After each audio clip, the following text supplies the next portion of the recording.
Vamos mostrar aqui para vocês uma reportagem que viralizou aí nas redes sociais, um desabafo de um casal, o Henrique Nascimento, de 29 anos, e o Wagner Soares, de 38 anos, são dois homens que vão se casar. O desabafo viralizou nas redes sociais depois que uma loja se negou a fabricar os convites de casamento deles por serem homossexuais. Em entrevista ao portal UOL, o casal, que vocês viram aí no vídeo, se você quiser deixar mais um pouquinho a foto, Thiago, mostrou as conversas que teve com a empresa.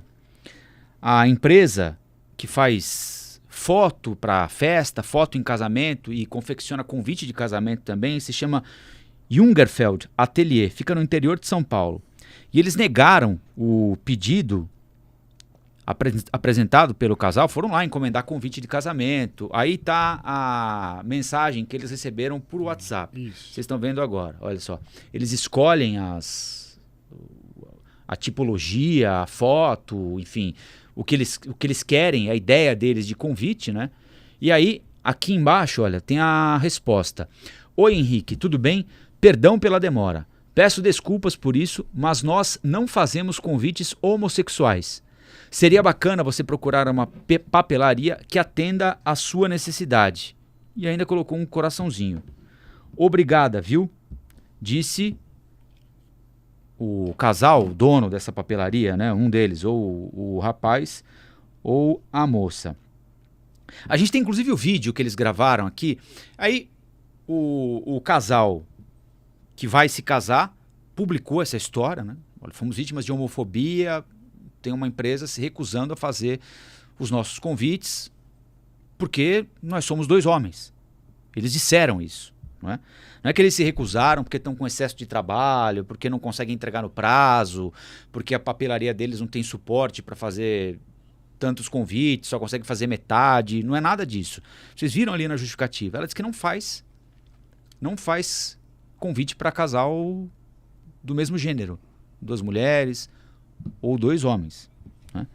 E depois da repercussão, os donos da papelaria gravaram um vídeo reafirmando que eles não aceitaram o trabalho, não aceitaram a encomenda porque são dois homens. A gente vai mostrar para vocês. Formar-se uma família e, enfim, não quero entrar no mérito da questão, mas nós não fazemos casamentos homossexuais e nem eventos homossexuais. E há algum tempo, já basicamente uns 2 anos, nós temos negado muito serviço em relação a que seja dessa maneira. E hoje, esses dias, na verdade, mas hoje em específico foi a gota d'água. Nós dissemos que não iríamos realizar nenhum tipo de casamento homossexual, nós não fazemos esse serviço. E fomos, de certa forma, retalhados por um casal que não aceitou a nossa posição, não aceitou a nossa opinião, e tem de fato feito alguns comentários aqui no nosso Instagram, tanto da fotografia quanto do ateliê. Enfim, tem feito alguns comentários aqui no nosso Instagram falando sobre isso, dizendo que homofobia é crime, dizendo que o nosso posicionamento, enfim. E eu gostaria de compartilhar isso com vocês, as pessoas que nos acompanham. Eu sei que talvez esse vídeo aqui possa, ter pessoas que deixem de nos seguir. De verdade, nós não nos importamos com isso. Nós não estamos preocupados com a nossa fama, com as pessoas que são nossos fãs. Não é isso. Nossa intenção com a fotografia não é essa, nunca foi essa, nem com os convites de casamento. Então, nós nos posicionamos assim e nós agora estamos sendo taxados de homofóbicos. E uma reflexão minha, acho engraçado, porque quem taxa as pessoas de homofóbicas, dizem que as pessoas que são homofóbicas, entre aspas, têm que aceitar o seu posicionamento, mas ao mesmo tempo não percebem que o argumento que elas usam para validar aquilo que elas acreditam é o mesmo argumento que as acusa também. Porque nós temos que aceitar aquilo que elas são, mas as pessoas não podem aceitar que nós escolhemos fazer dessa maneira e trabalhar dessa forma. Então, eu gostaria de...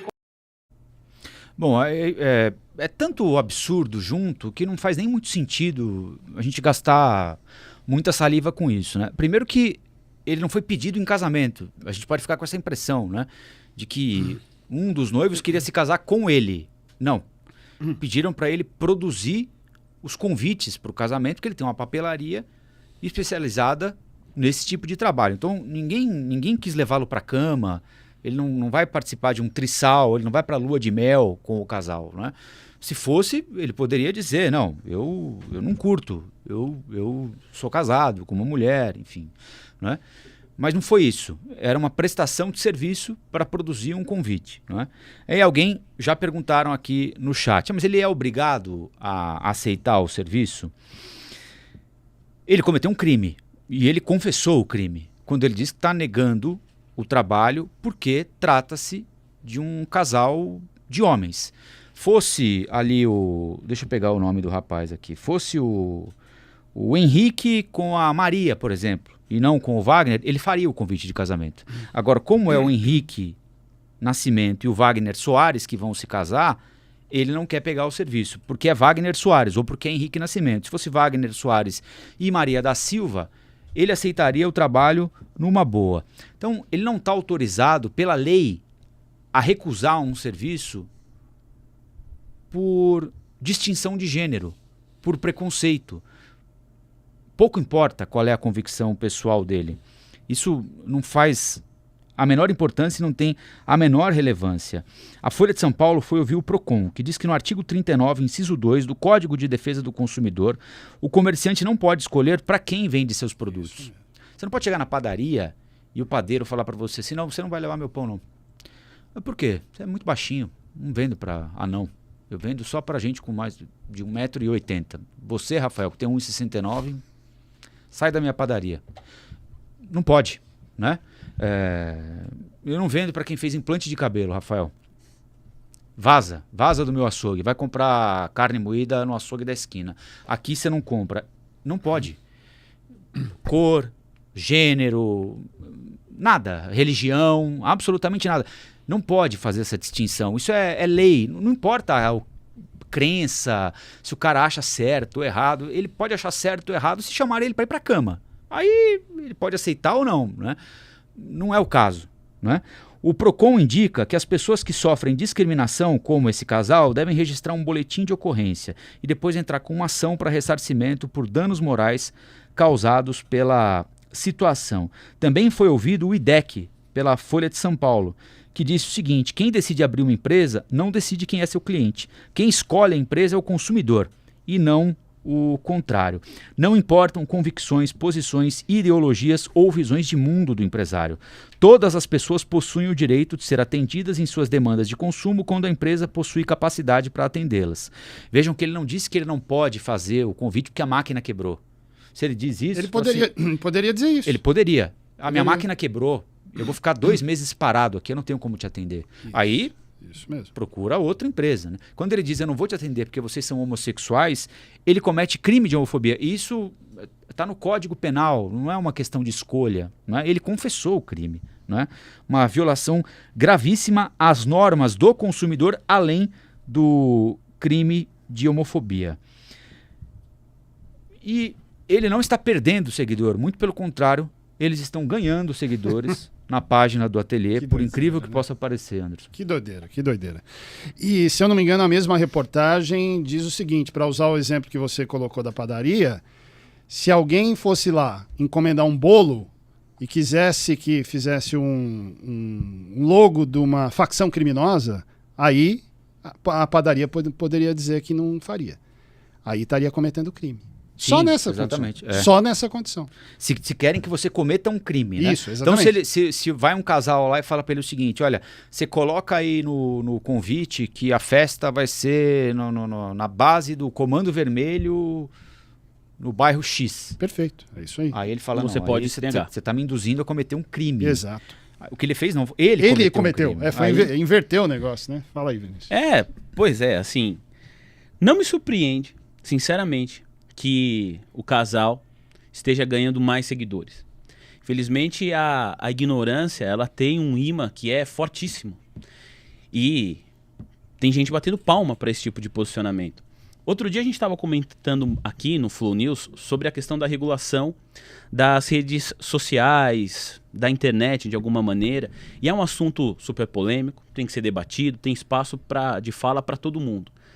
Mas às vezes a gente não percebe que no nosso dia a dia há regulação para quase tudo. Porque onde não há regulação, a tendência é bagunça, é balbúrdia. Então, para quem fala assim, pô, mas a empresa é dele, a papelaria é dele, é um negócio privado. Sim, e há regulação. Ele não pode fazer o que ele fez. Ele poderia ter uma outra justificativa. E aí ninguém entraria na papelaria dele para ver se a máquina realmente estava quebrada ou não. Ele poderia ter ido por outro caminho.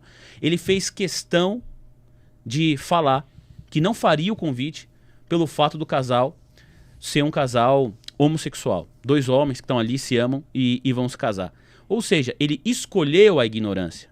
Ele quis provar para todo mundo que era ignorante. E esse vídeo que a gente acabou de ver, olha, sinceramente, se nós não tivéssemos aqui, todos nós, contextualizados do tema, eu ia falar que era uma esquete de humor. Você fala assim, não, é muito absurdo, beira o absurdo. E se por acaso alguém que nos acompanha falar assim, puxa vida, eu acho que ele tinha o direito de não fazer o cartão lá do casamento. Então, a discussão é outra. Você precisa se formar advogado, você precisa virar deputado, senador e mudar a lei. Que vai ser barrada pelo Supremo Tribunal Federal porque é inconstitucional. Exato, pronto, entendeu? Então já adianto, você tem que virar ministro do Supremo Tribunal Federal, escolher mais 10 igual você, ou pelo menos mais 5 para formar a maioria no Supremo, e aí você toma essa decisão. E é assim que funciona um país sério. Você tem leis. Qualquer julgamento, inclusive do STF, de qualquer instância jurídica, você pode não gostar. Você pode reclamar publicamente disso. Você não pode não cumprir.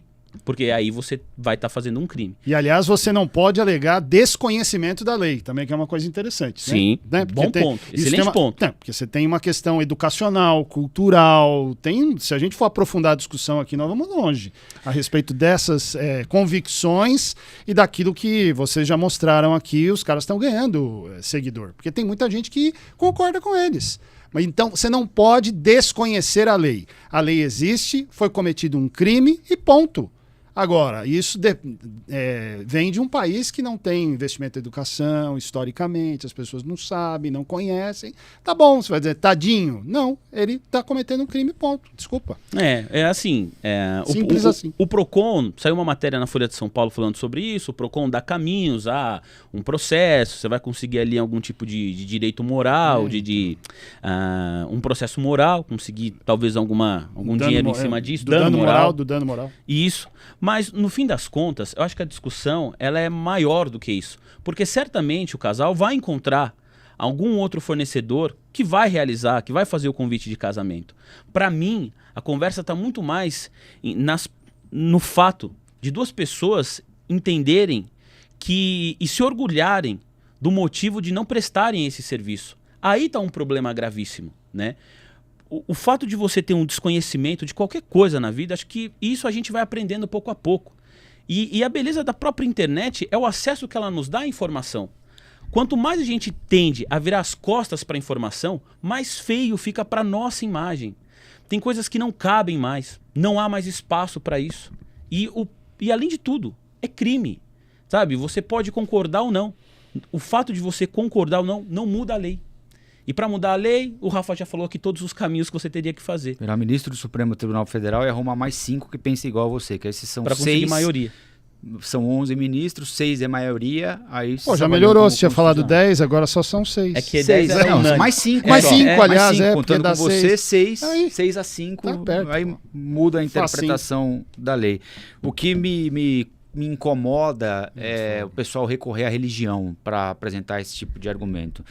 Eu não conheço a Bíblia, não sou um profundo conhecedor de religião, mas do pouco que eu compreendo dos preceitos principais do cristianismo, daquilo que Jesus pregou, daquilo que Cristo pregou, né? É muito distante disso, né?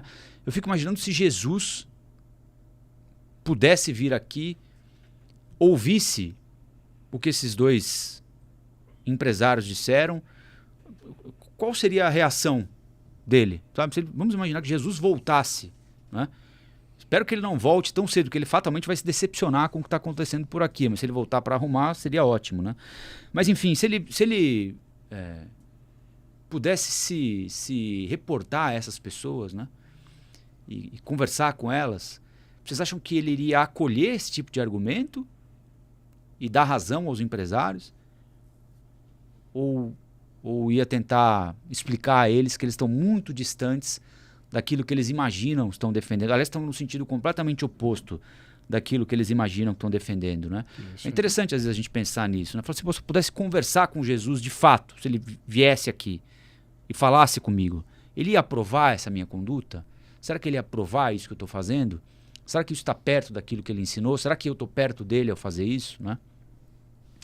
Enfim, e aí cada um que tire suas conclusões, né? O ruim é usar a religião, é usar o nome de Jesus, é usar uma causa absolutamente nobre para justificar um negócio que está completamente distante daquilo que ele ensinou, né?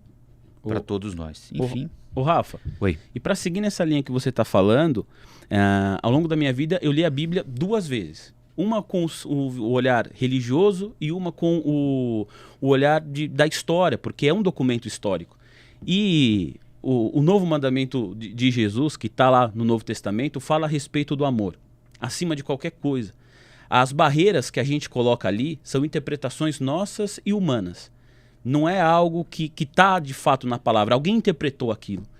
Então que de fato a gente possa cada vez mais caminhar e reler, porque além de tudo são palavras belíssimas, tem livros ali maravilhosos dentro do Novo e do Antigo Testamento, com um olhar nosso, não com o olhar de alguém que interpretou por nós. Quem sabe dessa maneira, a nossa capacidade de enxergar aquelas palavras e de entendê-las com o nosso coração antes de qualquer tipo de preconceito, quem sabe essa capacidade não aumente, Rafa. Sim. Olá, aqui é o Rafael Colombo. Gostou do que acabou de assistir? Se inscreva no canal Cortes do Flow News para os melhores momentos. Quer acompanhar os nossos programas na íntegra? Então se inscreva no nosso canal oficial Flow News.